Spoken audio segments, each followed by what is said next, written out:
नमस्कार, आदाब। मेरा नाम अल्ताफ और आप देख रहे हैं जी मीडिया का डिजिटल प्लेटफॉर्म। आज मैं जो खबर आपको बताने जा रहा हूं वो हमारे देश के ज्वेलर्स के लिए बहुत बड़ी खुशखबरी लेकर आई है।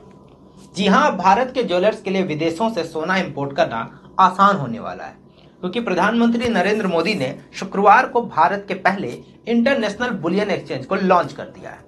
इस एक्सचेंज को पीएम ने गांधीनगर के पास इंटरनेशनल फाइनेंस टेक सिटी, जिसे गिफ्ट सिटी के नाम से भी जाना जाता है, वहां लॉन्च किया है। यह एक्सचेंज फिजिकल गोल्ड और सिल्वर की बिक्री करेगा। लेकिन अब लोगों के मन में एक सवाल उठ रहा होगा कि आखिर ये बुलियन होता क्या है। दरअसल बुलियन का मतलब उच्च शुद्धता का फिजिकल गोल्ड और सिल्वर है, जिसे बार, सिल्लियों या फिर सिक्कों के रूप में रखा जाता है। इसे आमतौर पर सेंट्रल बैंकों में गोल्ड स्टोरेज के रूप में रखा जाता है। आपको बता दें कि साल 1990 में बैंकों और एजेंसियों से सोने के आयात का उदारीकरण हुआ था, जिसके बाद पहली बार भारत में ज्वेलर्स को सोने के आयात की अनुमति दी गई थी।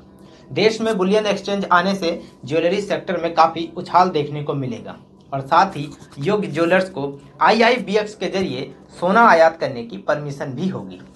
अगर बात करें बुलियन एक्सचेंज से पहले की, तो भारत में सोने का इंपोर्ट एक कंसाइनमेंट मॉडल पर कई सिटी में कुछ चुने हुए बैंकों और आरबीआई से मान्यता मिली एजेंसियों से किया जाता था। तो ये थी देश में पहले बुलियन एक्सचेंज के बारे में, जिसे आज प्रधानमंत्री नरेंद्र मोदी ने लॉन्च किया। मुझे उम्मीद है आपको यह खबर पसंद आई होगी। तो ऐसे ही तमाम इंटरेस्टिंग फैक्ट और खबरों के लिए बने रहे मेरे साथ और देखते रहें जी मीडिया का डिजिटल प्लेटफॉर्म। धन्यवाद।